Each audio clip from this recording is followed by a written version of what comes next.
Je peins principalement ce que je veux voir.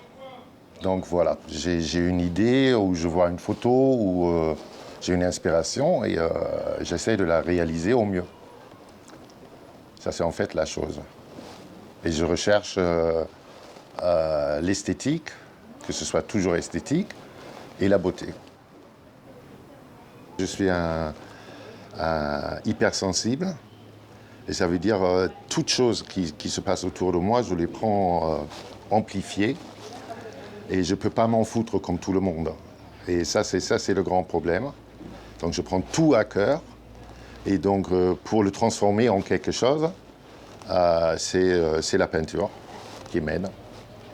Et c'est surtout que la peinture peut me surprendre encore. Les gens et la vie autour, ça ne me surprend plus. Il y a rien qui se passe qui est surprenant. Et la peinture, quelque chose que je peux créer, que je vois naître, ça, ça procure le ravissement dont tout le monde a besoin, mais voilà, que pas tout le monde cherche vraiment. Le thème de base, pour moi, c'est très souvent le déclin de la culture, qui, pour moi, voilà, la fin du sens de la vie. Et donc, ça se passe autour de moi, ça, c'est ce que je vis tous les jours ici sur les quinconces, l'ignorance, l'indifférence des gens qui veulent pas faire du mal, mais voilà, qui m'inspirent pas. Et j'ai hâte de rentrer chez moi où je suis tout seul et je peux m'inspirer de belles choses pour créer.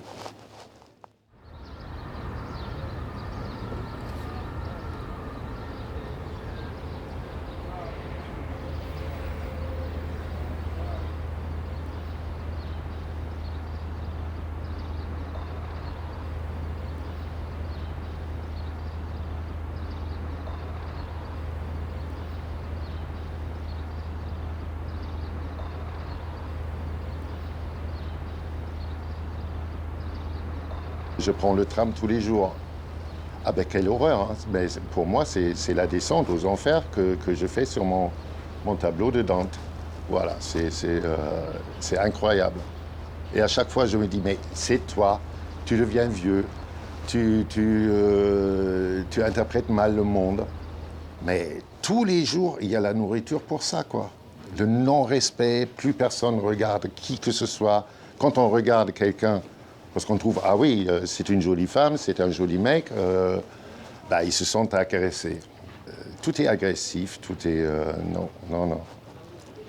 Et ça, je le transmets, si on veut, je le transpose en tableau, où il y a le rêve de la solitude, de foutez-moi la paix, quoi.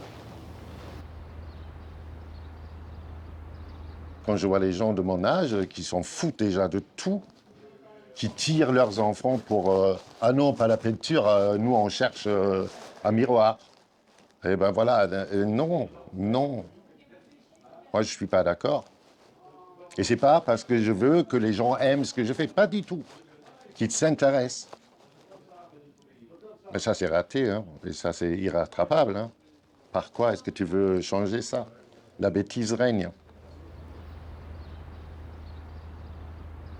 Seuls les jeunes connaissent encore le bonjour déjà au départ et un intérêt pour la peinture, qui plongent dedans, qui prennent le temps. Mais des gens de mon âge, je dirais à partir de 30 ans, ah ben c'est peut-être 1% des gens qui viennent ici. Et ça, c'est très décevant. Et ça, c'est quelque chose qui me touche beaucoup. C'est pas qu'il faut aimer. Ça, c'est tellement subjectif et mon monde est un monde à moi, je le partage, je le propose. Mais de récolter même des réactions violentes parfois, c'est pas mérité. Mais on vit dans un monde, voilà. J'ai pas à décrire ce monde. Par exemple, vous avez vu, je peins des hommes nus. Je suis le seul ici à exposer un homme nu. Et ça choque encore aujourd'hui. Mais les gens ont hâte de rentrer à la maison pour allumer la télé, pour voir les meurtres et la guerre en Ukraine. Ça, ils trouvent ça normal et ils consomment ça pendant leur dîner. Et un homme nu, ça les choque et ils me détestent pour ça. Ça c'est voilà, c'est un monde pour moi à l'envers, et malade, et à sa fin, quoi. Malade de quoi? Hein? Malade de quoi? Comment dire, de fausses valeurs, de ne plus du tout voir la vie. Si on ne peut pas considérer au moins les êtres humains, ça veut dire les femmes, les hommes, c'est en égalité et il y a la beauté partout. Non, un homme est moche, des choses comme ça, pour moi c'est une maladie. Je ne comprends plus rien, mais je ne comprends plus rien à ce monde, hein.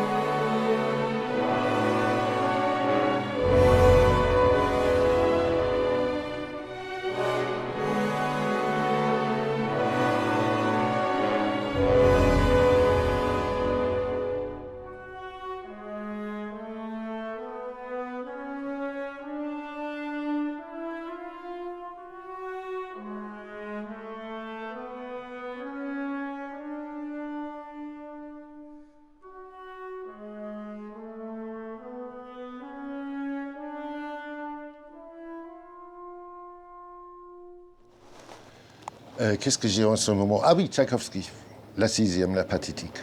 Et Manfred. Manfred, c'est une autre symphonie qu'il a écrite entre la quatrième et la cinquième. Ça me motive beaucoup pour ce tableau. La musique, dramatique, hautement romantique, dramatique et, comment dire, il y a chez Tchaïkovski, surtout dans son œuvre à la fin, il y a la Deutsche Sehnsucht, bien qu'il soit russe. Mais il y a ce truc de la Sehnsucht, du désir ardent.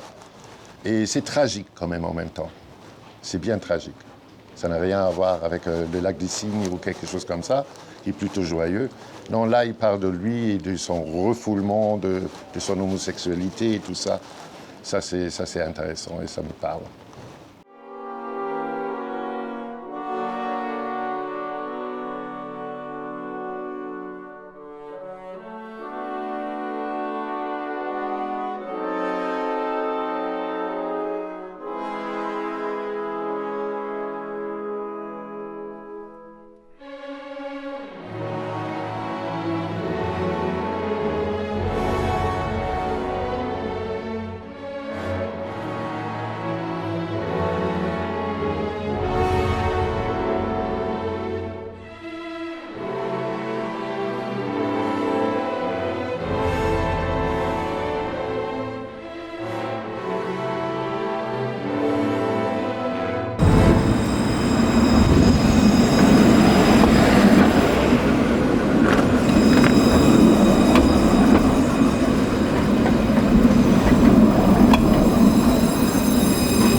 Logiquement, on est nostalgique.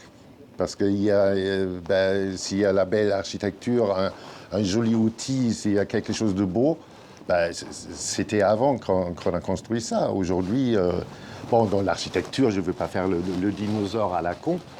Dans l'architecture, il y a parfois des prouesses magnifiques aujourd'hui, mais c'est extrêmement rare.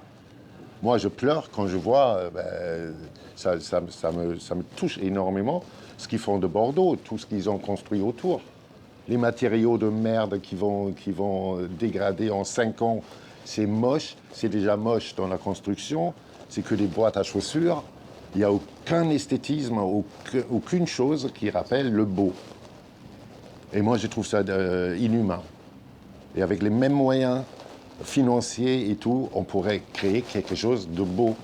Mais non, on s'en fout aujourd'hui. Et ça, c'est quelque chose que je ne peux pas supporter. Donc je fuis cela. Je fuis ce monde, ouais. J'ai besoin de la beauté.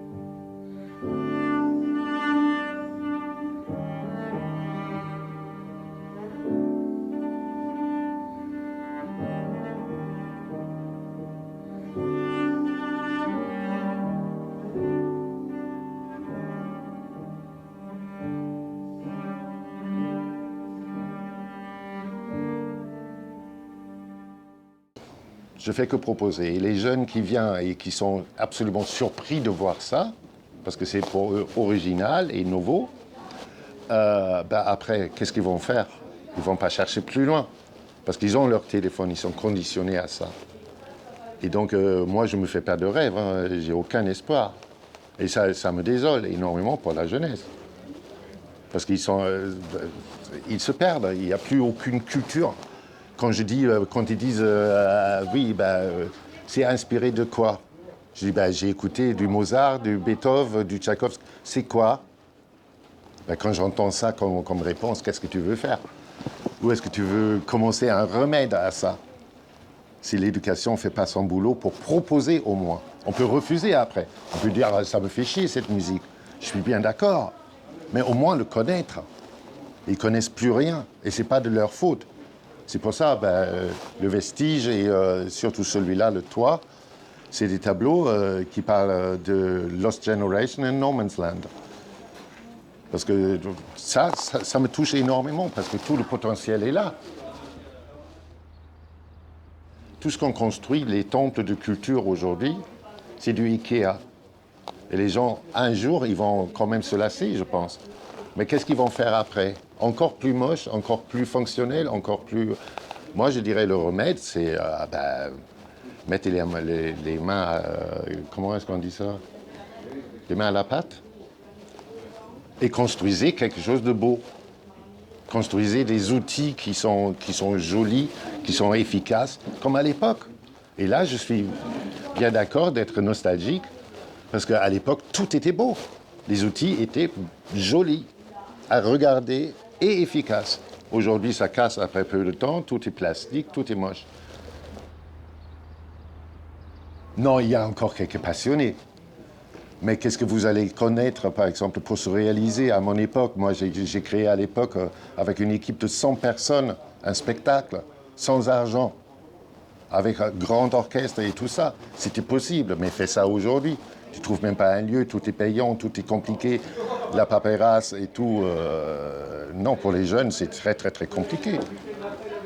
Ma description, que j'aime beaucoup, un tout petit peu de cette société, ce qui se passe dans le monde, c'est juste 3 mots. C'est pour moi, c'est absurde et improbable et surréaliste. Et donc voilà, le surréalisme que je fais, c'est pas du tout prémonitoire ou quelque chose comme ça. C'est que du réalisme pour moi. C'est déjà comme ça.